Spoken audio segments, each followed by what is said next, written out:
Bien, bonjour à toutes et à tous et bienvenue pour ce webinaire l'ALP Petit A, parlons-en.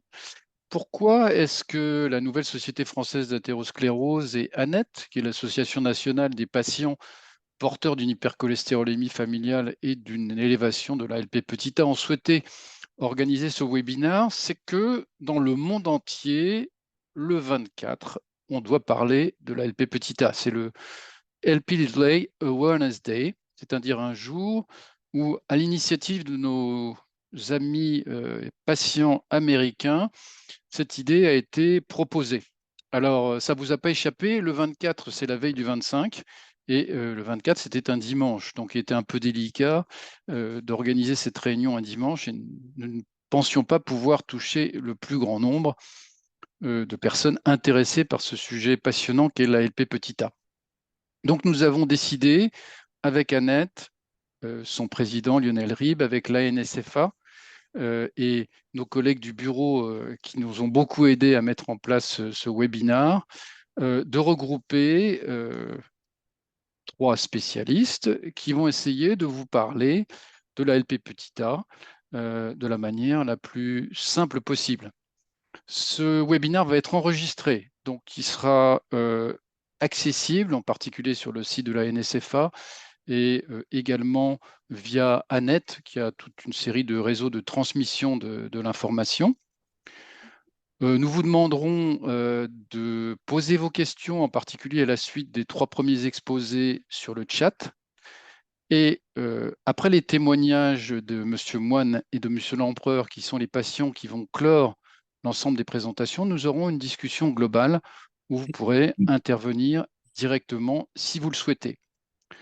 Donc, sans plus attendre, et pour commencer la réunion, eh bien, on va se poser la question de la LP petit a, comment ça marche. Et pour ça, on a la chance d'avoir le docteur Eduardo Anglescano, qui est directeur de recherche dans l'unité INSERM Innovative Therapies in Hemostasis à Paris, et qui est un grand spécialiste du sujet, en particulier dans son versant thrombose. Et Eduardo, je vais te passer la parole pour nous expliquer comment marche l'ALP petit a. Très bien, merci beaucoup. Peux-tu arrêter le partage? C'est parfait. Et maintenant, j'y vais. Juste un instant, s'il vous plaît.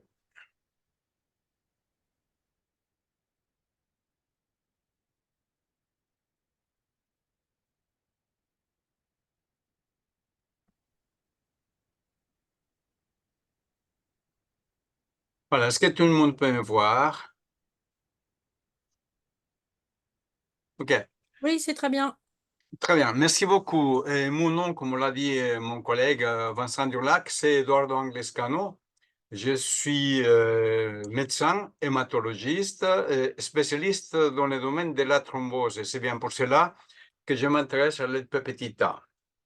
Pour commencer le sujet, je vous rappelle, je rappelle aux patients que quand ils se font faire un bilan lipidique, on leur donne le cholestérol total, cholestérol HDL et calcul de cholestérol LDL. LDL, qu'est-ce que c'est? Ce sont les lipoprotéines de basse densité qui possèdent un noyau lipidique, comme vous le voyez ici, ce qui détermine la quantité de cholestérol qui est circulant. Ce noyau lipidique est assemblé avec une apolipoprotéine appelée ApoB100. Cette apolipoprotéine est nécessaire pour permettre aux lipides de circuler dans le milieu aqueux qui est le sang. Donc ça, c'est la LDL, Low Density Lipoprotein, que nous connaissons tous. Et maintenant, comment est-ce que la LDL peut être ou peut participer dans la structure de la LP petit a, de la lipoprotéine petit a? Eh bien, c'est en ajoutant un joli collier d'éléments différents qui sont dessinés ici. Et l'ensemble de ces colliers de modules avec la LDL forme ou constitue ce que nous connaissons comme LP petit a. Vous me direz, d'où sort-il ce collier de perles? C'est joli. Eh bien, il faut aller loin dans le temps pour comprendre ceci, et je vais aller jusqu'aux primates, parce que c'est au niveau des primates que les gènes du plasminogène je vous dirai qu'est-ce que c'est le plasminogène, a commencé à avoir des modifications qui ont permis l'apparition de la apolipoprotéine petite a que vous voyez ici. Et c'est à partir des primates, ce qui veut dire que chez les rats, la souris et autres rongeurs, il n'y a pas d'LP petit a. Donc, voici le plasminogène, c'est la molécule qui a donné naissance à cette apolipoprotéine petite a. Ce module est similaire à ce module dessiné d'une autre façon ici. Mais vous allez bien comprendre ça si je vous dis qu'il s'agit de l'ego de la nature, l'ego des protéines. Vous voyez une structure protéique ici qu'on peut dessiner sous la forme d'un Lego. Quand vous les assemblez, vous obtenez une molécule comme celle-ci. C'est la même chose ici. Au point de départ, la première chose qui est apparue dans l'évolution, c'est cette partie-là qui est une enzyme protéolytique, c'est-à-dire qu'elle détruit les protéines. Ensuite, il y a des éléments qui se sont ajoutés, comme celui-là, et on les appelle Kringle. Kringle, c'est un nom barbare qui veut dire tout simplement pretzel. Et tout cela parce que M. Staffan Magnusson, qui a étudié la structure de ces protéines, a trouvé, quand il a dessiné les Kringle, qu'il ressemblait à un pretzel, et on l'appelait Kringle, c'est comme ça qu'on les connaît. De cette molécule de plasminogène, il y a trois éléments qui se sont modifiés ou qui se sont reproduits. La partie protéase ici, le Kringle 5 et le Kringle 4 que vous voyez ici. C'est le point de départ. Ensuite, ce Kringle 4, la nature, ce module-là, a été multiplié en nombre, c'est-à-dire que d'autres éléments Kringle du même type avec des petites différences sont apparus. Donc, c'est une répétition du modèle Kringle, un petit peu comme la répétition des modules dans les boléros de Ravel. Vous voyez ici encore d'autres qui apparaissent pour enfin obtenir la polypoprotéine petite a, qui est constituée par un nombre important de Kringle, dont certains, ce qui est appelé ici N-copie, c'est un Kringle, qui est présente dans de nombreuses copies, ce qui donne lieu à ce qu'on appelle, nous, dans notre jargon, des isoformes d'apopetita, que si vous les visualisez dans un test qu'on appelle Western blot, vous voyez chacune de ces molécules représentées par un trait, et vous voyez que chaque individu testé ici possède au moins deux types différents d'apolipoprotéine petite a avec un nombre de Kringle qui peut être de 28 ici ou de 16 ici. Et chaque individu est différent. Donc, on est né avec l'un ou l'autre de ces isoformes protéines. Pourquoi? Parce que cette apolipoprotéine petite a se fait, c'est une transmission autosomique dominante, c'est-à-dire que c'est héréditaire. Si nos parents avaient une isoforme de 14 Kringle, nous allons hériter cette isoforme de 14 Kringle et ainsi de suite pour la mère également. Donc, c'est une transmission par les pères et ou par la mère de une ou deux isoformes, comme je le répète, et vous voyez ici, ce patient, il avait deux petites isoformes avec une différence très, très faible, et celui-là, il y a deux isoformes vraiment différentes. Alors, quelle est l'importance de différencier ces isoformes? Eh bien, c'est parce que, en fonction de la taille de ces isoformes, la dangerosité de la lipoprotéine petite a augmente. Vous voyez ici que pour cette isoforme de grosse taille, avec un nombre de Kringle très important, qui fait 0,4 grammes par litre, un autre patient pourrait avoir la même concentration, mais il y a au moins deux molécules, deux particules de la même taille. Et pour un patient qui possède des isoformes plus petites, la même masse moléculaire va nous vous donner un nombre de particules qui est beaucoup plus important. Et quelle est l'importance de savoir ça? Eh bien, c'est parce que chaque isoforme agit directement sur le système qui est à l'origine de la production d'une thrombose. Voyons ça de façon un petit peu plus détaillée et claire. Je vous présente ici une belle image d'un vaisseau sanguin. Vous voyez ici la paroi vasculaire et le sang dont le flux passe. Quand il y a une lésion de la paroi, il y a formation de ce qu'on appelle un caillot de fibrine qui permet la réparation de la lésion vasculaire. Ce caillot ne doit pas rester, il faut qu'il soit éliminé une fois que la lésion a été colmatée. Et pour cela, il existe un système qui s'appelle système fibrinolytique ou fibrinolyse. Et les plasminogènes que je vous ai présentés avant est la molécule qui est à l'origine de l'enzyme qu'on appelle plasmine, laquelle est produite au niveau de la paroi vasculaire. Et c'est cette plasmine-là qui va détruire les caillots, l'excès de fibrine qui s'est formé. C'est ça qu'on appelle fibrinolyse. Ça, c'est un phénomène normal que nous expérimentons tous quand on a une petite coupure au niveau d'un vaisseau de la peau, par exemple. Le sang s'arrête de couler parce qu'il y a formation de fibrine, mais après, il y a une élimination de l'excès de fibrine. Eh bien, quand quelqu'un a une apolipoprotéine avec des isoformes de taille variable, le phénomène suivant se produit. Vous avez ici un individu qui a une isoforme de 17 Kringel et de 30 Kringel. C'est une grosse isoforme.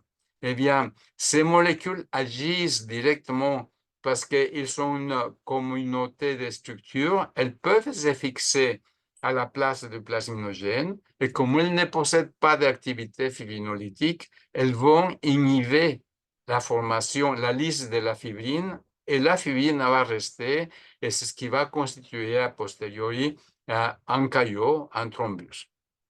D'où l'importance de savoir combien de lipoparticules de lipoprotéine A sont dans la circulation. Et je vous ai dit que plus petite l'isoforme, plus important la dangerosité de leur présence dans la circulation. En dehors de l'effet que je viens de vous décrire des isoformes d'apopetita, la LPA possède également un effet semblable à celui de LDL, c'est-à-dire que aussi bien la LPA que l'LDL vont être retenus dans la paroi vasculaire et ça donne lieu à un phénomène inflammatoire important avec, in fine, la formation de ce que nous appelons plaques d'athérome. C'est à partir de ces plaques d'athérome, quand elle est fissurée, va se former un caillot, un thrombus, qui va donner des conséquences cliniques qui sont connues, comme l'infarctus du myocarde ou l'accident vasculaire cérébral, ou bien l'insuffisance périphérique vasculaire. Les mécanismes impliqués sont donc d'une part dépendants de la structure de l'APOA, donc un effet pro-thrombotique parce qu'il inhibe la fibrinolyse de par la structure qu'il a avec ses kringles de plasminogène, et d'autre part un effet athérogène parce qu'il y a présence d'une particule d'LDL au sein de l'ALP petit a. Et comme je vous ai dit, ce sont les isoformes de petite taille, celles qui ont moins de 22 Kringel, 18, 14, qui ont un effet prothrombotique le plus important quand il y a une concentration élevée de l'hypoprotéine petit a. Pour comprendre le problème de la concentration en grammes par litre, j'ai déjà mentionné par rapport à un nanomol par litre, imaginons que vous allez au marché et que vous souhaitez acheter des pommes. Vous achetez 1 kilogramme, mais dans ces kilogrammes, si les pommes sont petites, vous allez avoir une dizaine de pommes, alors que si les pommes, c'est des grosses pommes, vous allez avoir une quantité moindre. Ici, j'ai dessiné 2. C'est un petit peu la même chose avec la lipoprotéine petit a. Pour une masse donnée, 1 gramme par litre, le nombre de particules est plus important pour les isoformes de petite taille que le nombre de particules pour les isoformes de grosse taille, la concentration en masse étant la même. Par exemple, pour 1 gramme par litre, je vais essayer de mettre ça de côté, pour 1 gramme par litre, si l'isoforme est de 14 Kringel, vous avez 250 nanomoles par litre. C'est le nombre de lipoparticules.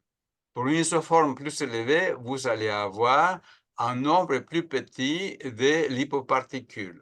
Donc, de là, l'importance est de savoir si j'ai plus ou moins de nanoparticules, alors que le dosage me donne la même masse en grammes par litre.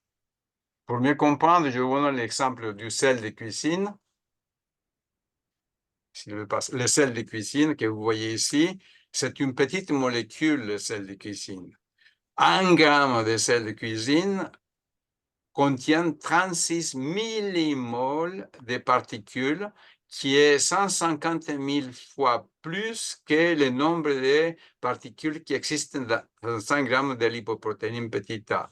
Vous voyez toute l'importance de parler en nombre de particules en nanomoles par litre.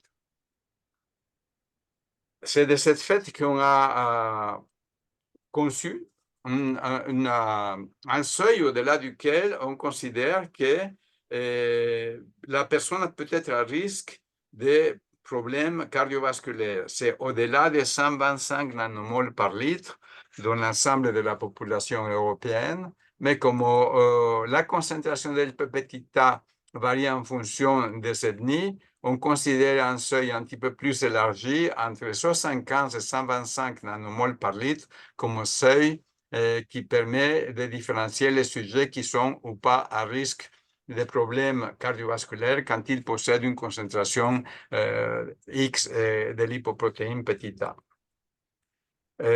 Qu'est-ce que nous devons retenir de tout ce que je vous ai dit? Que la lipoprotéine petit a, c'est une lipoprotéine particulière, qu'elle est présente ou non dans les sang circulant en fonction des facteurs génétiques. Si nos parents ne possèdent pas ou à peine détectable une quantité de lipoprotéine petit a, nous aurons le même type de concentration dans notre sang.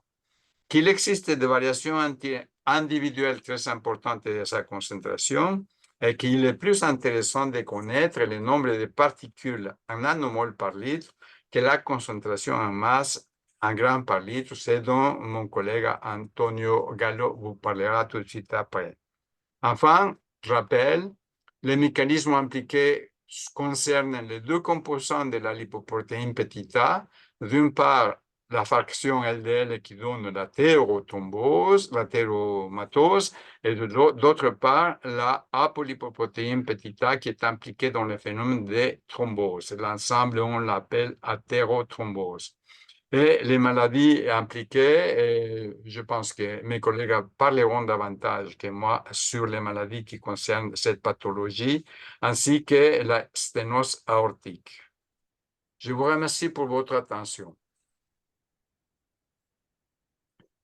Eh bien, merci beaucoup, Eduardo. Je crois que maintenant, on comprend beaucoup mieux ce qu'est la LP petit a, cette structure complexe, mais qu'il faut le savoir, a été décrite déjà il y a quelques années, puisque c'est Karlberg, un Suédois, qui l'a décrite en 1963. Donc, vous voyez que ça fait un certain nombre d'années que les scientifiques se penchent sur ce sujet. Alors, il y a une question dans le chat, mais qui va peut-être être... enfin, je te la soumets. Elle va peut-être être aussi pour Antonio. Existe-t-il différentes techniques de dosage? Sont-elles équivalentes? Antonio, tu veux dire quelque chose ou j'y vais? Non, non, tu peux y aller, Eduardo. Oui, effectivement, il existe différentes techniques de dosage qui sont produites par différents types de laboratoires industriels qui sont basés soit sur l'utilisation des anticorps spécifiques dans une méthodologie qui s'appelle ELISA, ou alors par immunoturbidimétrie, qui est une autre façon de doser le petit a. Concernant les problèmes de dosage, étant donné que je vous ai parlé des concentrations en masse ou en nanomolaire, il existe actuellement une organisation qui est un working group de l'International Federation of Clinical Chemistry Societies, qui est en charge de la création des standards de référence qui nous permettront d'uniformiser les rapports qui sont faits pour chaque test en fonction de ces standards de référence. Cela va venir et cela va être donné en nanomoles par litre. Il y a une autre question de Michel Lagarde, que l'on salue à cette occasion. Quelle est la relation entre la LP petit a et les phospholipides oxydés, dites de manière simple pour notre public non médical, puisque c'est mentionné à gauche de ta diapositive? Ah, les lipides oxydés, eh bien, ces lipides sont dans la partie corps lipidique, dans lequel il existe ce qu'on appelle une oxydation des lipides par des phénomènes inflammatoires. Et ces lipides oxydés sont capables de stimuler des phénomènes encore inflammatoires au niveau de la paroi vasculaire, en particulier de l'aorte, ce qui conduit à ce que nous connaissons comme sténose aortique par calcification valvulaire interstitielle. Une dernière question de Bruno Guercy. Nancy, existe-t-il une compétition entre les phénomènes de thrombose par inhibition de la fibrinolyse et athérome par dépôt dans les plaques selon les isoformes? Plus de thrombose ou plus d'athérome selon les isoformes? Eh bien, tel que je l'ai mentionné, les isoformes de plus petite taille ont plus d'affinité à se fixer sur les sites où se fixent les plasminogènes. C'est ce qui veut dire que les isoformes de petite taille ont un effet prothrombotique prononcé, mais également sont capables de se insérer davantage au niveau de la plaque d'athérome et de transporter les lipides à l'intérieur de la plaque. Merci beaucoup, Eduardo. On va pouvoir passer à la présentation suivante. Donc, ce sera le docteur Antonio Gallo, qui est médecin, qui est lipidologue à l'hôpital de la Pitié-Salpêtrière, dans l'unité de lipidologie et de prévention cardiovasculaire. Et Antonio va nous traiter un sujet important qu'on a déjà un petit peu abordé dans les questions, l'ALP petit a, chez qui la doser. Donc, si tu veux bien abandonner ton partage Merci. d'écran, Eduardo, s'il te plaît. Moi, j'en profite pour remercier euh, tout ce vaste public qui est présent aujourd'hui. En attendant que je puisse partager l'écran, voilà, là, ça y est, c'est bon. Tu peux maintenant. Oui, merci Eduardo. Hop. Donc effectivement, on va voir des questions plutôt pratiques sur ce que les recommandations nous disent vis-à-vis de les personnes chez qui il y a une indication à effectivement réaliser ce dosage de la lipoprotéine petit a, et effectivement comment réaliser ce dosage. Alors ici, c'est mes conflits d'intérêts. Alors, j'ai juste repris cette diapositive pour faire le lien avec ce que Eduardo vient de nous expliquer. Cette lipoprotéine petit a est effectivement une particule de LDL, donc ce qu'on connaît comme le mauvais cholestérol. Et donc, de par ce fait, elle a toutes ces propriétés qu'on dit pro-athérogènes, c'est-à-dire qu'elle prédispose à la formation de plaques de calcaire au niveau des vaisseaux.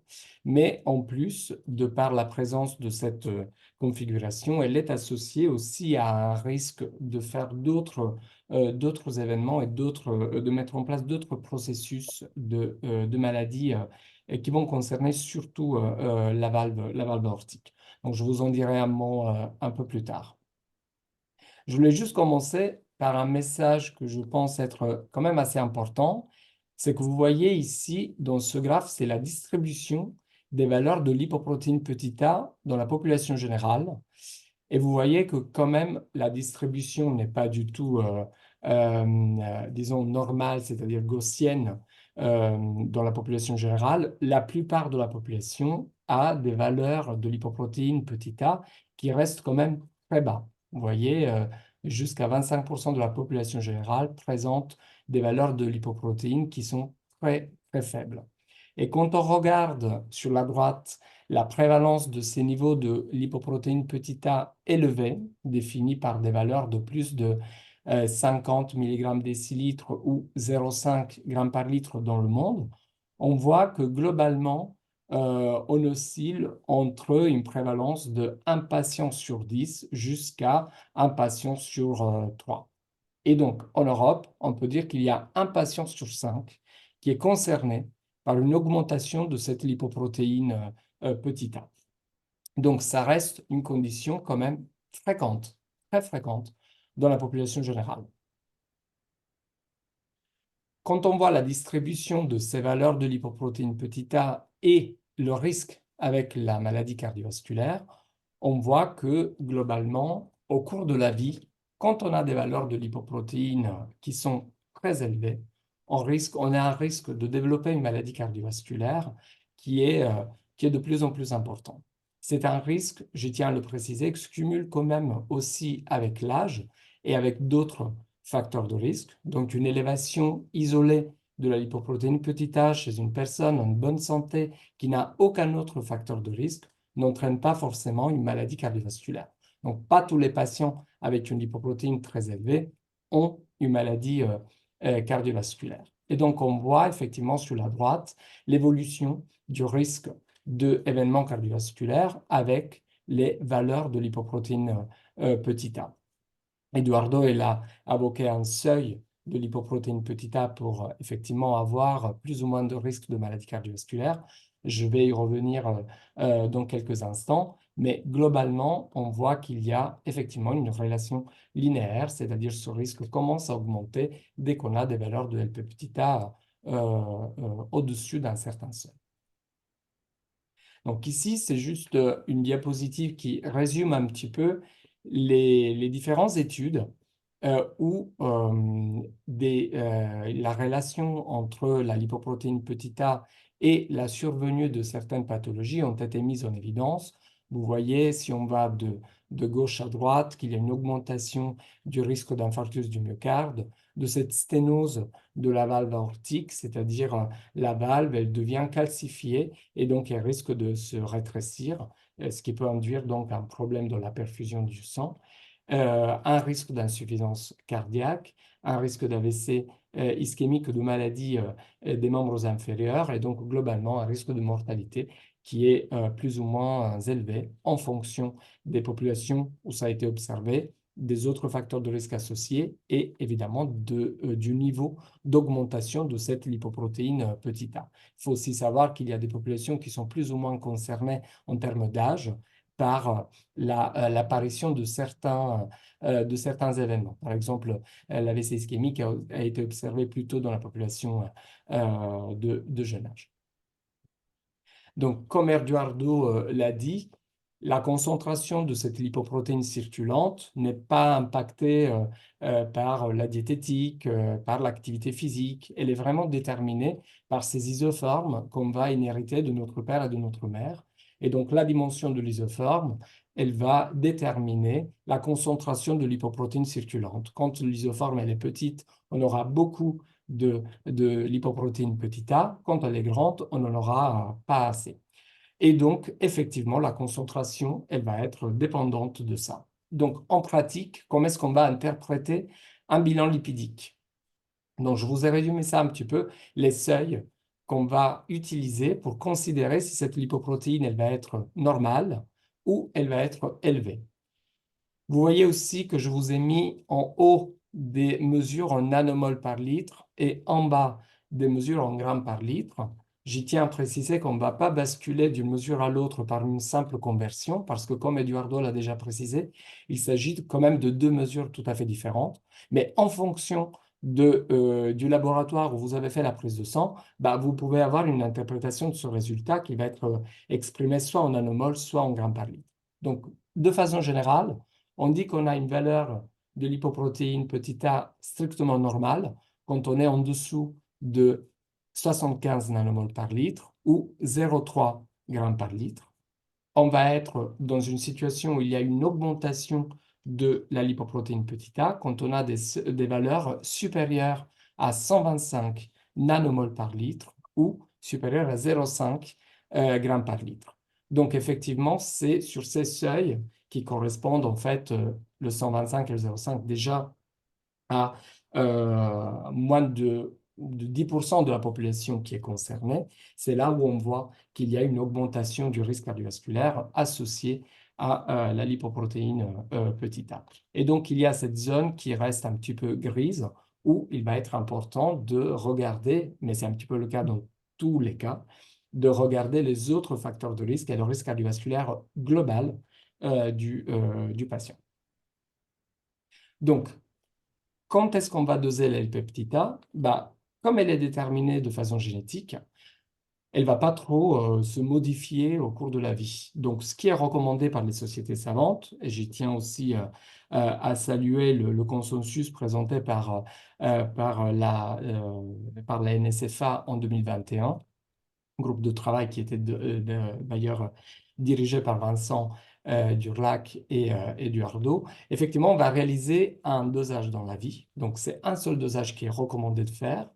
Et chez qui on va faire ce dosage? Bah donc, chez des personnes qui ont une maladie cardiovasculaire, chez qui, par exemple, on observe une réponse au traitement qui est assez faible. Chez des personnes qui ont des antécédents de maladies cardiovasculaires précoces dans la famille. Et aussi chez des personnes qui ont une hypercholestérolémie familiale ou bien une suspicion d'hypercholestérolémie familiale. Et dans deux autres conditions, plus ou moins associées quand même à un risque cardiovasculaire élevé, c'est-à-dire le diabète de type 1 ou de type 2 et l'insuffisance rénale chronique. On ne va pas refaire de dosage, disons, de cette lipoprotéine petit a. On va juste faire attention à réaliser un dosage quand on n'est pas en cours d'infection. Donc, s'il y a une grippe, etc., on ne va pas faire ce dosage à ce moment-là, parce que les valeurs peuvent être altérées. Donc, une fois qu'on a fait ce dosage, à quoi ça va nous servir?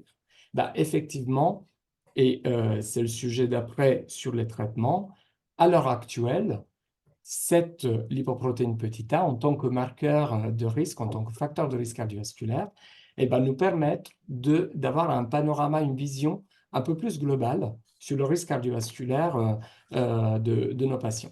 Donc, qu'on soit en absence ou en présence d'une maladie cardiovasculaire, ce qui va être intéressant, c'est de savoir s'il y a une lipoprotéine petit a élevée ou pas pour adapter la stratégie de prévention. Donc, pour faire plus attention à la gestion du risque cardiovasculaire, à l'activité physique, à l'alimentation, introduire un traitement si c'est le cas, mais pas pour traiter la lipoprotéine petit a, plutôt pour améliorer le contrôle des autres facteurs de risque cardiovasculaire.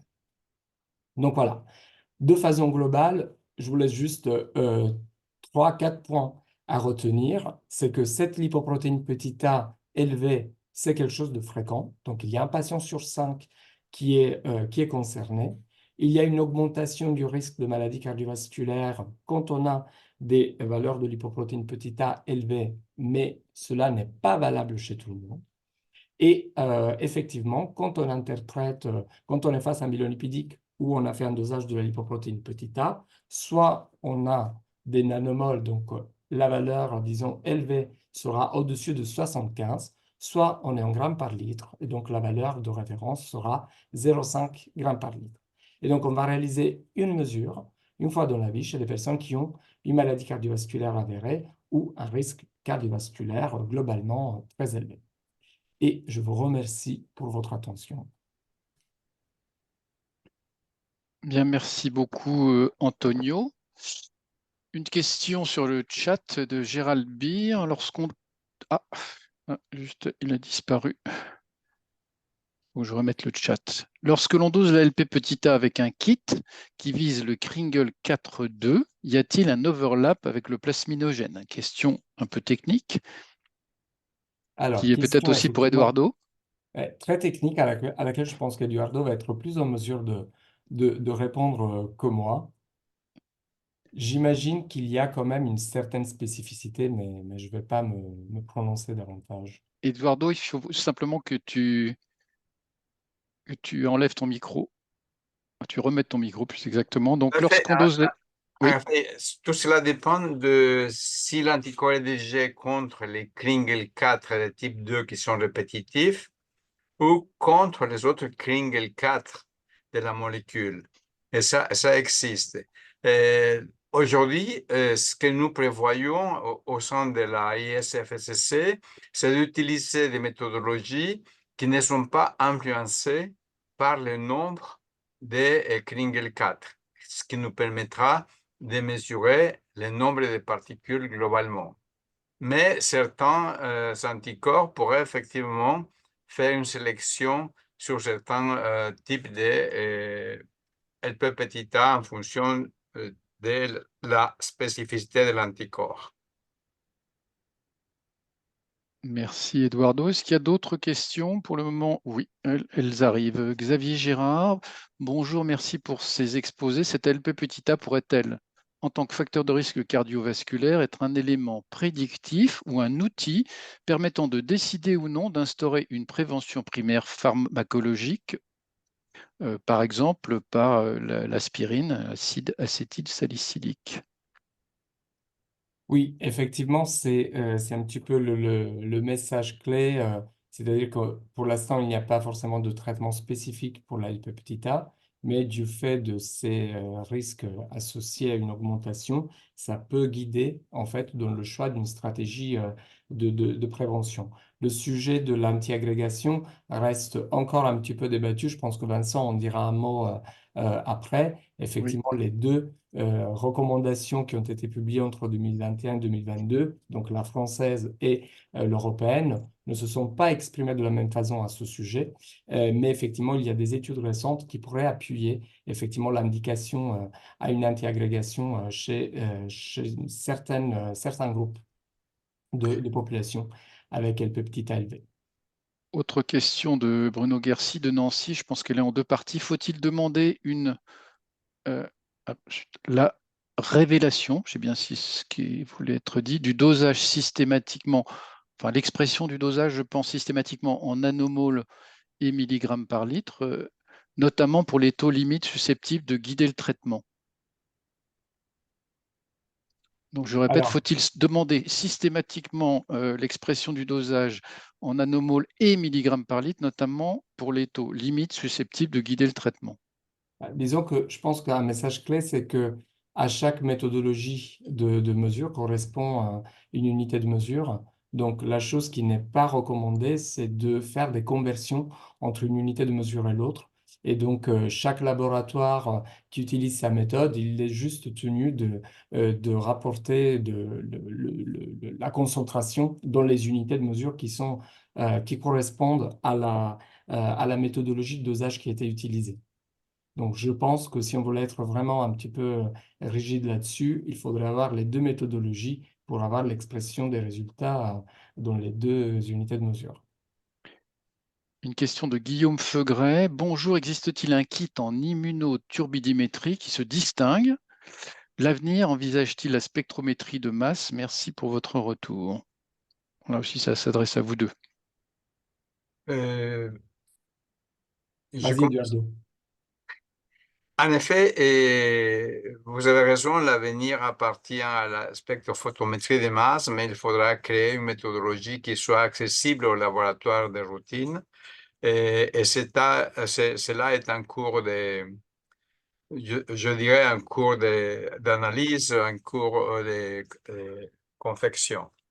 Parce que ce sont des systèmes de dosage qui ne sont pas très simples, mais je pense que l'important, ce n'est pas tant que ce soit par spectrophotométrie de masse, mais qu'on puisse enfin donner une unité de concentration qui serait facilement compréhensible par rapport à la pathologie de la lipoprotéine petite a, c'est-à-dire un nanomole par litre. Alors, j'ajouterais à ça que le débat bat son plein depuis des années pour la recherche du gold standard.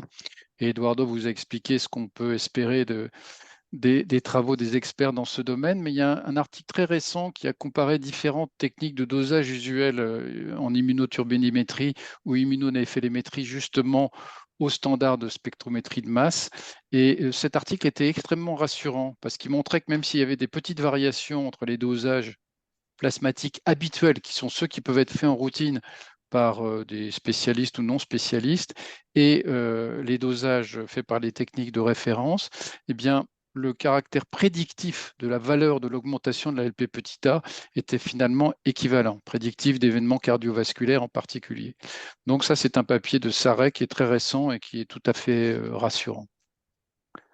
Autre question de Xavier Gérard, une transmission AD, a-t-on une idée de la pénétrance? Transmission AD. Autosomique dominante, peut-être. Autosomique dominante, oui, c'est ça. Pardon, ça va un peu vite. 600% ou proche, auquel cas un dosage positif chez un apparenté impliquerait un dépistage familial. Ça, c'est Antonio. Alors, si je comprends bien, en fait, alors, disons que la génétique, quand on parle de génétique de la LP petit a, on n'est pas tout à fait dans la même génétique euh, de l'hypercholestérolémie familiale. Donc, effectivement, quand on dit que la LP petit a elle est déterminée génétiquement, c'est parce que on va hériter des isoformes qui vont déterminer la taille de la lipoprotéine petit a et donc les concentrations de lipoprotéine petit a circulantes. Donc, euh, on ne peut pas dire qu'il y ait un dosage positif et un résultat, enfin un bilan génétique qui revient positif, sauf si j'ai mal compris la question. Dans ce cas-là, je m'en excuse. Donc, de façon générale, quand on a des valeurs de LP petit a très élevées chez un patient, on se pose la question d'aller regarder les valeurs de LP petit a peut-être chez les apparentés pour voir de quelle partie cette LP petit a serait inhéritée. Mais du fait qu'il y a les deux isoformes, il peut y avoir voilà, à chaque fois un 50% de contribution qui expliquerait un 50% de la LP petit a circulante. Donc c'est quand même un petit peu complexe et on n'a pas pour l'instant une démarche de dépistage systématique de cette LP petit a.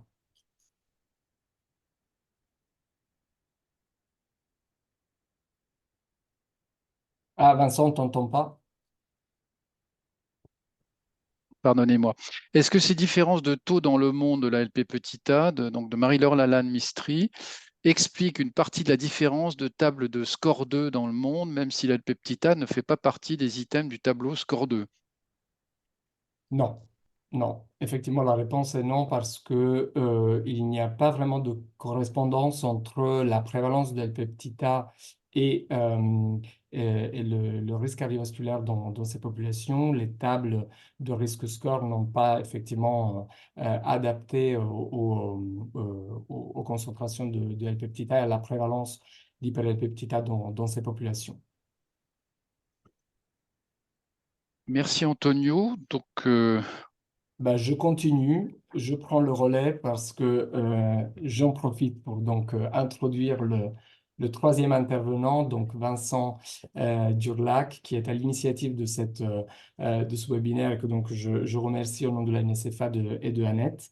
Vincent, il est donc PUPH à Reims et donc il a été effectivement à la démarche et dans la coordination de ce consensus sur la LP-petit-A donc mené par la NSFA. Et donc, il va aborder le troisième sujet qui concerne les traitements. Donc, comment est-ce qu'on va faire baisser cette lipoprotéine petit a?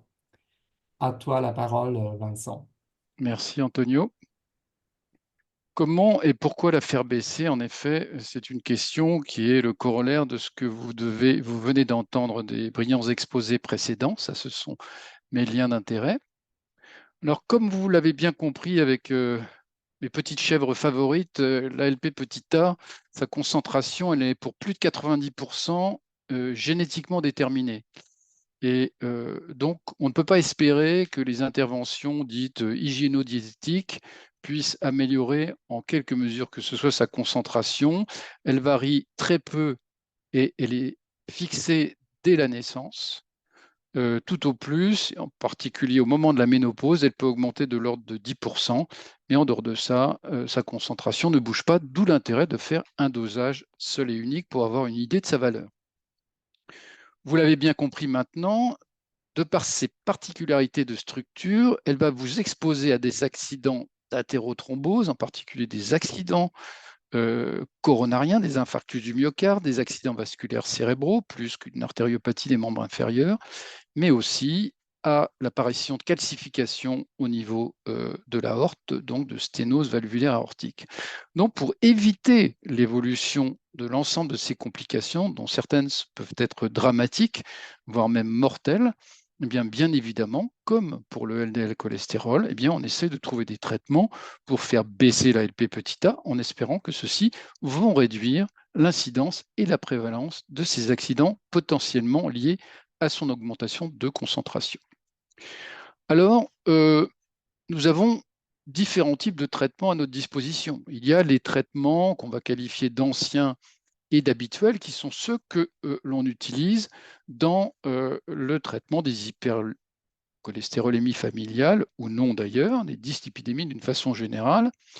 Et ce que l'on peut constater, malheureusement, c'est que la plupart de ces traitements, et en particulier les statines, mais aussi les étimibes, ou le bon vieux Questran, la cholestéramine, voire les fibrates, bien qu'il n'ait que peu d'action sur le LDL cholestérol, bien l'ensemble de ces médicaments ne font pas baisser la LP petit a.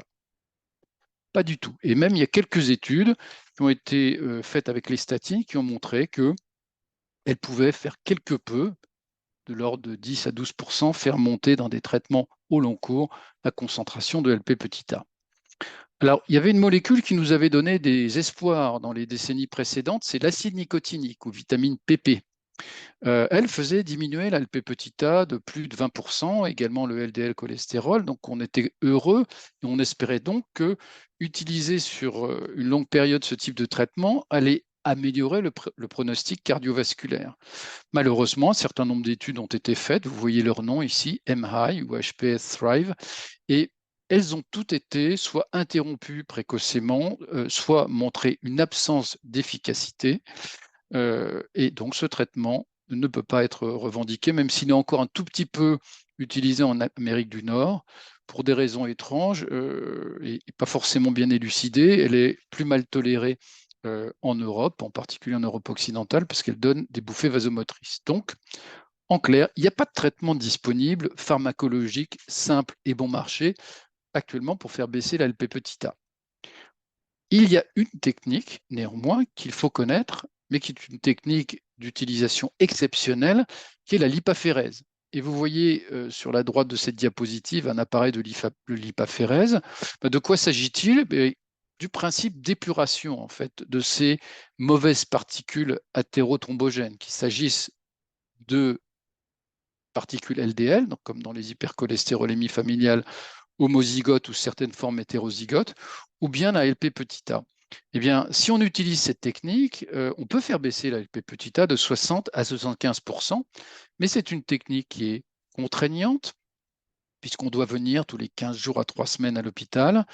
Elle est onéreuse, les séances durent de l'ordre de 1 400 € pour chacune d'entre elles, et de ce fait, il y a très peu de patients actuellement qui peuvent bénéficier de ce genre de technique, de l'ordre de 150 patients en France.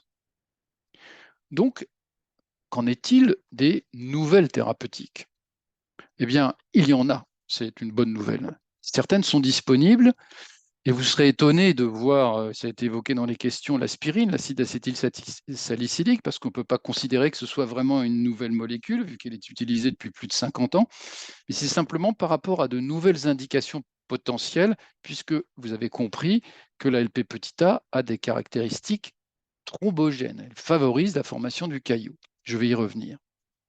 Les anti-PCSK9, qui sont des molécules tout à fait efficaces et maintenant disponibles à la prescription depuis un peu plus de 4 ans en France, qui sont la lirocumab ou l'évolucumab, utilisées par voie injectable une fois tous les 15 jours ou une fois par mois, sont des molécules extrêmement efficaces et qui font baisser le LDL cholestérol en plus des traitements usuels de plus de 50 à 60%.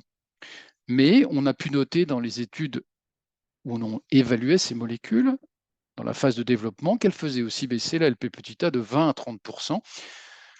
Ceci n'est pas une indication spécifique de ces molécules, mais il faut le savoir, car c'est une propriété supplémentaire qu'on doit prendre en considération si nos patients que nous traitons pour un LDL trop élevé ont également une LP petit a augmentée. Thérapeutiques d'avenir, il y en a également. Elles pourront être injectables ou par voie orale possiblement. Les thérapeutiques injectables, ce sont des nouvelles technologies qui nous ont permis de les découvrir. OAS, c'est pour oligonucléotides antisens. Et ces oligonucléotides, je vous expliciterai leurs propriétés spécifiques, comme les petits ARN interférents, siRNA, figurés juste en dessous.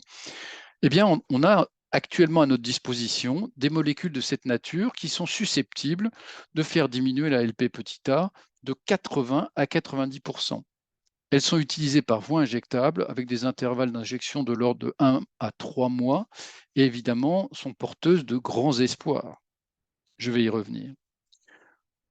Une molécule orale en phase de développement plus précoce, la muvalapline, est actuellement en phase 2. Elle fait diminuer la LP petit a en dissociant la peau petit a de sa particule LDL de près de 65%. Je ne vous en parlerai pas ici en détail, mais sachez que c'est aussi un espoir à venir pour les patients. Alors, arrêtons-nous juste sur cette plaque, sur la question de l'aspirine. Nous avions évoqué dans nos recommandations de 2021 l'intérêt potentiel de l'utilisation de l'aspirine, de fait de ses propriétés anti-agrégantes qui évitent qu'un caillot se forme dans les artères. Et cette recommandation a été confortée par une étude très récente, vous le voyez, de la CASE en 2022, qui a porté sur plus de 1900 patients qui n'avaient aucun antécédent cardiovasculaire. On était dans ce qu'on appelle le champ de la prévention primaire. Et cette étude a montré que si on comparait un traitement par une petite dose d'aspirine préventive de 100 mg par jour, c'est chez des sujets qui avaient une LP petit a élevée ou des isoformes de petite taille ou des formes génétiques de polymorphisme qui favorisaient l'augmentation de la LP petit a et qu'on les comparait au placebo, pour prévenir les événements cardiovasculaires majeurs, eh bien, il y avait un effet significatif de ce traitement sur la réduction, donc en prévention primaire de la LP petit a, sur la survenue des événements cardiovasculaires. C'est la raison pour laquelle nous avons envisagé dans nos recommandations que ce traitement puisse être envisagé ou au moins discuté avec votre cardiologue, avec votre endocrinologue, voire votre médecin généraliste, en particulier si vous avez une ELP petit a très élevée, c'est-à-dire à plus de 250 nanomoles, soit 1 gramme par litre, et d'autres stigmates d'athérosclérose infraclinique. Je ne vais pas compliquer les choses, mais le fait d'avoir un score calcique coronarien élevé, c'est-à-dire des calcifications sur vos coronaires, et ou un début de sténose de la carotide, et ce de plus de 50%, associé à cette concentration de LP petit a, et en tout cas, pour nous, dans ces recommandations françaises, un élément à prendre en considération pour utiliser en prévention primaire des petites doses d'aspirine, traitement simple, pas cher. Bien sûr qu'il y a un rapport bénéfice-risque qu'il faut envisager dans ce contexte. Les inhibiteurs de PCSK9, je vous l'ai dit tout à l'heure, font baisser de 20 à 30% la LP petit a. Ça n'était pas l'objet des études qui ont été faites dans le développement de ces molécules qui sont tout à fait remarquables et maintenant utilisées le plus largement possible, même si les conditions de prescription sont assez drastiques et nous causent bien des soucis administratifs sur lesquels je ne m'appesantirai pas. Mais dans les études qui ont été faites dans ce cas particulier, qui n'étaient pas ciblées sur la LP petit a, on a bien montré que le fait d'avoir une LP petit a élevée s'associait systématiquement à un surcroît de risque d'événements cardiovasculaires chez des sujets qui étaient déjà coronariens. Et que la diminution de la LP petit a, vous le voyez, une concentration assez faible de 0,15 g par litre, sous l'effet du traitement inhibiteur de PCSK9, en l'occurrence l'alirocumab, aboutissait à une réduction de 14% des événements cardiovasculaires majeurs, et ce, indépendamment des changements de LDL cholestérol.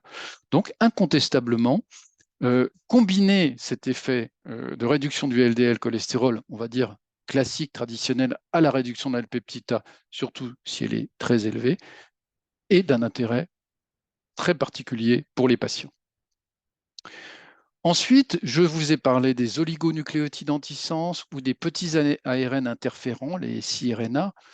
Sans rentrer dans la complexité de leur mécanisme d'action, vous voyez que soit en agissant au niveau du noyau cellulaire ou dans le cytoplasme, ces petits brins que sont les oligonucléotides antisense ou siRNA qui se combinent au RNA messager qui va normalement être traduit pour produire une protéine spécifique, permettent de s'opposer à la synthèse de celle-ci.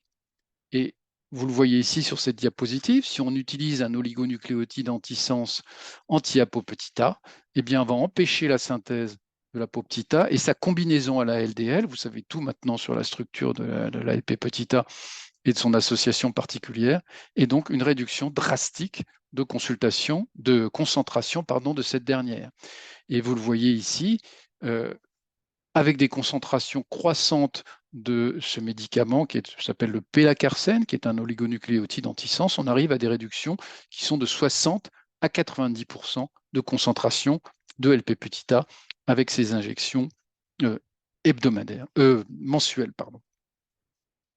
Alors, une étude retient toute notre attention puisqu'elle va être finalisée dans le courant de l'année prochaine.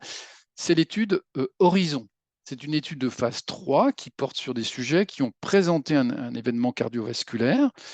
Donc, ils ont eu un infarctus du myocarde ou un AVC. Ils sont sélectionnés pour des valeurs de LP-A d'élevé à très élevé. Vous le voyez, plus de 0,70 g ou 175 nanomoles, avec un sous-groupe à plus de 0,90 g. Et on leur administre, en plus de leur traitement usuel, du pélacarsène à 80 mg par rapport au placebo, qui est donc le traitement habituel. Bien évidemment, l'espoir que nous avons tous, c'est que la survenue des événements cardiovasculaires, avec la diminution attendue qui sera de 70 à 80% de la LP-A, puisse aboutir à la réduction des événements cardiovasculaires majeurs. Attendons le courant 2025, puis ensuite que toutes nos administrations se mettent en branle pour préciser à qui et à quel prix pourront être proposés ces traitements. Mais l'horizon 2025 est proche, donc nous attendons ces résultats avec beaucoup d'impatience.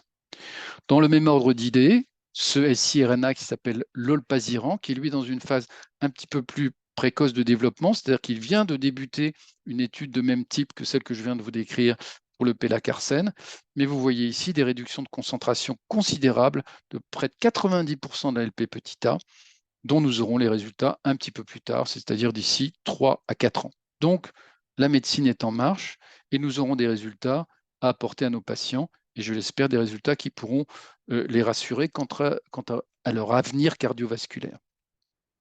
Un petit point pour terminer à souligner, parce que c'est une observation assez surprenante. Il a été noté que les patients qui avaient des LP-A très élevés, vous le voyez ici à moins de 3,5 nanomoles, avaient un plus grand risque de développer un diabète de type 2. Ne me demandez pas dans le chat quel est le mécanisme, parce que je ne saurais pas vous répondre, et je pense qu'aucun des experts actuellement dans le monde n'est capable d'apporter une réponse à ce phénomène. Mais néanmoins, c'est un fait. Du coup, les personnes qui mènent les protocoles d'études avec ces molécules qui font baisser beaucoup la LP-A ont une vigilance particulière vis-à-vis du risque de développement d'un diabète de type 2 chez les patients qui sont traités. On ne peut pas en dire plus pour le moment. Donc, pour terminer cet exposé, quels sont les points à retenir? Eh bien, les anciens traitements, vous l'avez compris, ne réduisent en rien la concentration de LP-A en dehors de la LP-A aphérèse, mais qui est d'utilisation tout à fait exceptionnelle. Les nouveaux traitements, il y en a. On pourrait dire que les inhibiteurs de PCSK9 associés à leur réduction de LDL cholestérol doivent être pris en considération, et que l'aspirine, qui est un ancien médicament dans une nouvelle indication, mérite en tout cas d'être discuté, puisque les recommandations ne sont pas forcément d'accord dans le monde à ce sujet. Les thérapeutiques spécifiques que je viens de vous décrire, qu'il s'agisse des oligonucléotides antisense ou des petits ARN interférents, siRNA, sont extrêmement prometteurs, mais il faut avoir en tête que le niveau de réduction de LP-A va être important.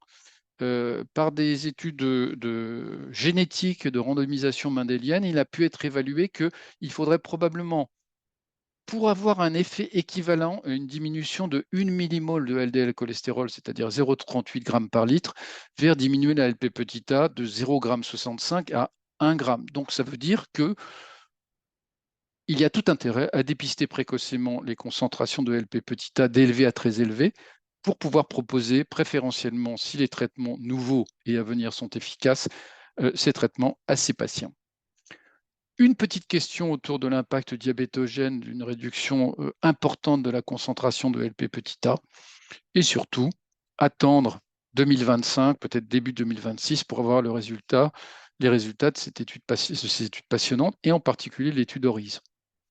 Voilà, et pour conclure, je voudrais saluer Annette, qui fait un travail tout à fait remarquable. Et vous voyez ici que le président, à l'occasion des 10 ans d'Annette que nous avons fêtés à Reims, a envisagé en fait une autre piste thérapeutique pour faire baisser la LP petit a, sous la forme d'une boisson que nous affectionnons particulièrement à Reims, qui est assez pétillante et qui est un vin blanc que vous connaissez. Je vous remercie de votre attention. Merci beaucoup, Vincent,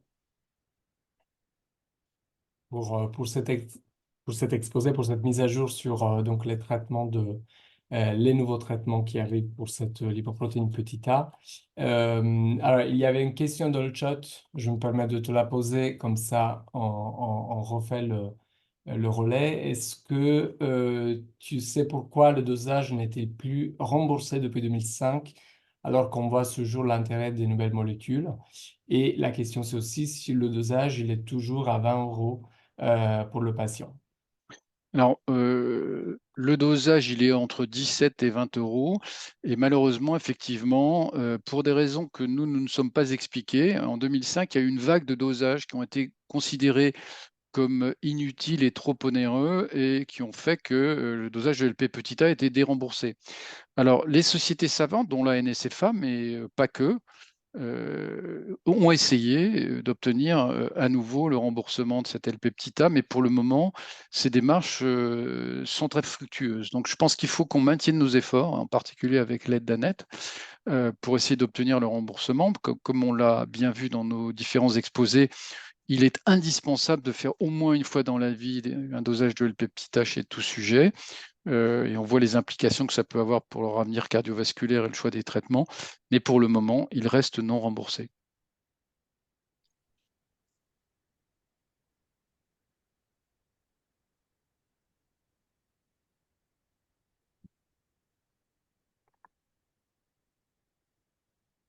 Merci beaucoup, Vincent. Je vois que pour l'instant, il n'y a pas d'autres questions. On a pris aussi un tout petit peu de retard, donc peut-être je te propose de passer peut-être à la quatrième et dernière partie, qui est donc le témoignage de deux patients qui ont eu la gentillesse d'accepter de partager avec vous tous un petit peu leur expérience ou leur vécu avec cette hyper L-peptida. Alors, c'est moi qui fais l'introduction. J'ai pris la place de Vincent tout simplement parce que c'est des patients que j'ai le plaisir de suivre à Paris et donc avec qui on a pu déjà échanger pas mal autour de ce sujet. Donc, Monsieur Moine, je vous laisse la parole pour votre témoignage et après, ce sera le tour de Monsieur l'Empereur. Merci beaucoup pour votre participation. Bien, merci, merci en tout cas pour cet exposé parce que ça m'a permis, même si je n'ai pas tout compris parce que je ne suis pas médecin, mais aussi d'y voir plus clair. Alors, voilà, moi, je suis Franck Moine, ça fait alors j'ai un peu plus de 50 ans. J'ai été hospitalisé aux États-Unis parce que j'habitais aux États-Unis il y a quelques années. Et c'est là qu'ils m'ont fait un diagnostic, la LP petit a. Alors peut-être ils étaient en avance par rapport à l'Europe et à la France sur ce sujet-là. Alors j'ai eu un quadruple pontage en urgence parce que j'avais beau faire beaucoup de diagnostics assez souvent. Je n'avais pas du tout le profil de quelqu'un, parce que j'avais un taux de LDL et HDL très très bas. Je faisais beaucoup de sport, j'en fais toujours d'ailleurs. Et donc, on ne voyait pas trop pourquoi. Maintenant, quand on tire le fil du pourquoi et l'explication que vous en avez faite là, on voit bien qu'il y a vraiment une genèse enfin, génétique, parce que mon père est mort, décédé très tôt d'un infarctus bon, à l'époque, on n'avait pas fait ces tests-là et de savoir de quoi ça venait. Et ma grand-mère paternelle aussi a moins de 50 ans et mon père a 44 ans. Donc, on voit qu'il y a quand même un fil. Alors, récemment, j'ai fait aussi doser mes enfants, parce que j'ai 2 enfants. Alors, moi, j'ai un dosage environ. Alors, je dis environ parce qu'il y a beaucoup de fluctuations en fonction des faits. Il y a les nanomol par litre, les grammes par litre, mais aussi en fonction de laboratoire. Aux États-Unis, j'avais 222. Quand on a fait pour le test 198, j'ai refait un test en France, j'avais 231. Donc, vous voyez, il y a une variation assez large. Donc, en tant que patient, c'est un peu compliqué de s'y retrouver. Néanmoins, j'ai fait tester mes enfants. Ils ont tous les deux des seuils assez hauts, légèrement moins que moi, mais mon fils a 130 et ma fille a 161. Donc, c'est toujours assez élevé. Par rapport au traitement, et aujourd'hui, je suis suivi par un cardiologue en France. Et c'est vrai que je lui ai parlé très tôt de la LP petit a qui m'a mis en relation avec Antonio Gallo, le docteur Antonio Gallo. Et c'est vrai que c'est pas préconisé. Moi, j'ai pris la liberté de me faire doser moi-même dans des laboratoires, y compris mes enfants. Alors, j'ai lu toutes les études qui se sont faites sur le marché. Alors, j'ai eu la chance d'avoir accès à ces études-là.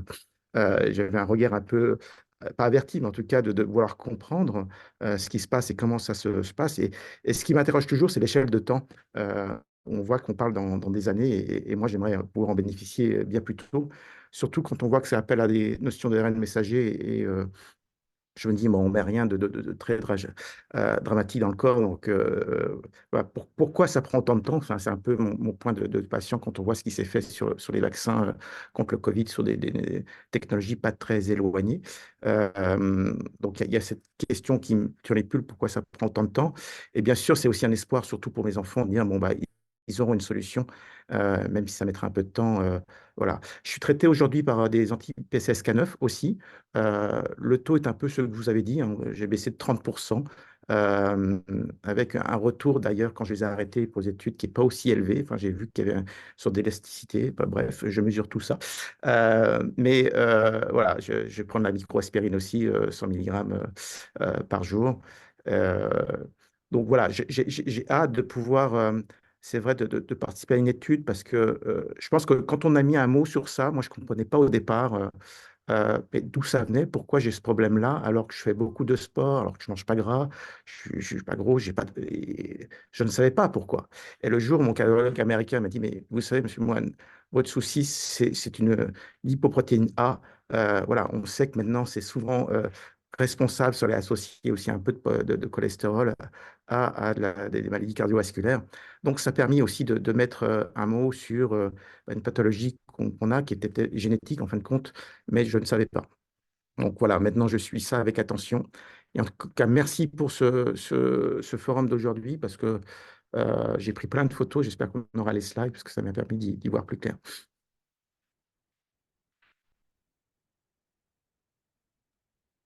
Voilà. Merci beaucoup, Monsieur Moine. Alors, on va passer le relais directement à Monsieur l'Empereur, comme ça on laissera le temps pour quelques questions après, si vous êtes d'accord.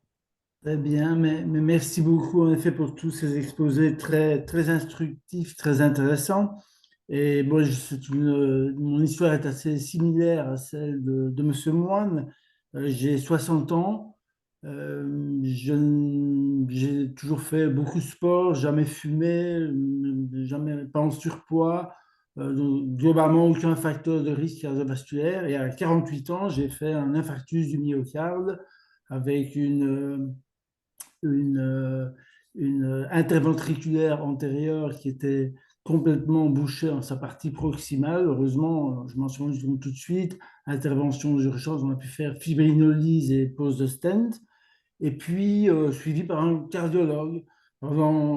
Et à ce moment-là, par exemple, on a diagnostiqué quand même une sténose de 50% au niveau de ma carotide droite. Et puis suivi par mon cardiologue de manière régulière pendant 10 ans. On n'a jamais parlé de lipoprotéines, rien du tout. Et puis j'ai fait un premier AVC, un moment assez, un peu de stress professionnel. Et puis là, on a un peu changé de traitement. Là, j'étais sous aspirine. On a ajouté un anticoagulant. Bien sûr, j'avais des traitements à ce moment-là, au début, c'était statine simple, et puis maintenant, j'ai le Suvreza, l'association ezetimibe et rosuvastatine. Et puis en octobre dernier, j'ai été hospitalisé de nouveau je me suis réveillé un matin, diplopie. Et en fait, j'ai de nouveau fait un petit AVC, mais on a pu mettre en évidence à ce moment-là que j'avais un thrombus au niveau de ma sténose carotidienne, un gros thrombus en formation qui était pas très beau, qui se nécrosait, et qui était flottant, donc à très haut risque de faire un AVC plus important. Donc, on a fait une artérectomie directement pour enlever ce thrombus. Mais je rappelle, j'étais sous anticoagulant et sous aspirine. Et donc, malgré ça, j'ai vécu cette situation. Et c'est à l'occasion de cette hospitalisation que le chef de service neurovasculaire a pensé à doser la lipoprotéine A. Et de fait, on a mis le doigt, comme monsieur moi, hein, moi, ça a été presque un soulagement en fait, de comprendre tout mon passé cardiovasculaire alors que j'estimais que ça n'aurait jamais dû m'arriver. Alors oui, il y a des antécédents familiaux. Ma maman est décédée à 79 ans suite d'un AVC. Mes grands-parents plus âgés, les maternelles, AVC aussi tous les deux, mais plutôt dans les 80, presque 90 ans. J'ai trois frères, j'ai pas d'enfants, donc mais j'ai suggéré à mes frères de se faire doser et eux ont tous des lipoprotéines A normales. Alors mes dosages sont à peu près, dans le premier dosage c'était en milligrammes par litre, là c'était 1,03 et puis le dernier c'est en nanomol, j'étais à 199 nanomol. Donc, moi je suis bien sûr pour l'instant en attente des traitements futurs. En accord avec Monsieur Gallo, j'ai initié le traitement par evolocumab depuis 6 semaines. Donc là, je n'ai pas du tout encore de résultats biologiques. On fera les premiers bilans après 3 mois de traitement. On verra un petit peu. Mais voilà mon histoire, mais qui était pour moi tout à fait inattendue. Et de fait, pour moi, c'est extrêmement instructif et je m'intéresse de plus en plus, bien sûr, à la lipoprotéine A et j'attends beaucoup des molécules du futur et des résultats de vos travaux. Merci beaucoup, Monsieur Lamproie, pour votre témoignage. Vincent, je vais te passer la parole. Merci, messieurs, pour vos témoignages qui sont extrêmement éclairants et qui soulignent, je dirais, une chose sur laquelle nous pensons qu'il est aussi important de travailler, c'est l'information auprès du corps médical. Parce qu'il nous apparaît que même les spécialistes, vous l'avez bien vu, cardiologues, endocrinologues, pour beaucoup d'entre eux, connaissent mal encore cette lipoprotéine alors qu'elle est décrite depuis plus de 60 ans et que des nouveaux traitements sont sur le point d'arriver. Donc, une des raisons aussi, je pense, de la mobilisation de la NSFA comme d'ANET, c'est de faire en sorte que plus d'informations soient diffusées, plus de patients puissent bénéficier de ce dosage. Nous l'espérons qu'il puisse à terme à nouveau être remboursé pour pouvoir vous proposer dès que possible des traitements spécifiques, tout en voyant qu'il y a déjà un certain nombre d'alternatives qui sont simples, bien prendre en charge, ou même strictement prendre en charge les facteurs de risque associés quand ils existent, effectuer un dépistage dans la famille de ceux qui seraient éventuellement également porteurs de cette élévation. Un simple dosage suffit aussi pour rassurer les membres d'une fratrie. Et ça, c'est un point qui est extrêmement important jusqu'au moment où nous aurons, mais vous voyez que maintenant c'est imminent, les résultats des premières études. On peut aussi d'ailleurs, on a pu, pour certains d'entre nous, proposer à nos patients d'être intégrés dans ces protocoles, ce qui leur donne une chance supplémentaire hein, de bénéficier éventuellement de ces nouvelles thérapeutiques. En tout cas, merci encore pour vos témoignages très, très éclairants et très clairs. Euh, Nous avons encore quelques minutes pour des questions dans le chat ou même si vous en avez le désir, cette fois on peut ouvrir les micros et peut-être se parler de vive voix. En tout cas, n'hésitez pas à vous exprimer euh, si vous le souhaitez, si des points n'ont pas été abordés.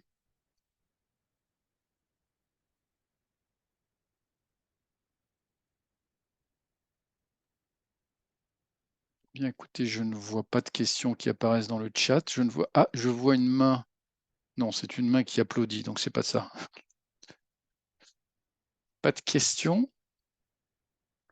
Écoutez, s'il n'y a pas de questions, je pense que nous sommes proches de l'heure de fin de cette réunion. On se réjouit de votre présence nombreuse, hein. Vous avez été jusqu'à plus de 115, donc c'est pour nous un encouragement pour réitérer ce genre d'expérience. D'autre part, remercier à la fois les cadres de la NSFA et d'Annette. Du reste, le président, notre président favori, Lionel, ne veut pas dire un mot avant Oui, qu'on oui, se sépare? Eh bien je voulais voilà, dire, Lionel. je voulais dire deux mots. C'est déjà merci à tous les trois, Eduardo, Antonio et Vincent, et à nos deux patients. Je crois que c'est vraiment des moments importants. Et encore merci pour avoir organisé ce moment-là, quoi. Voilà, bravo. Écoute, on recommencera.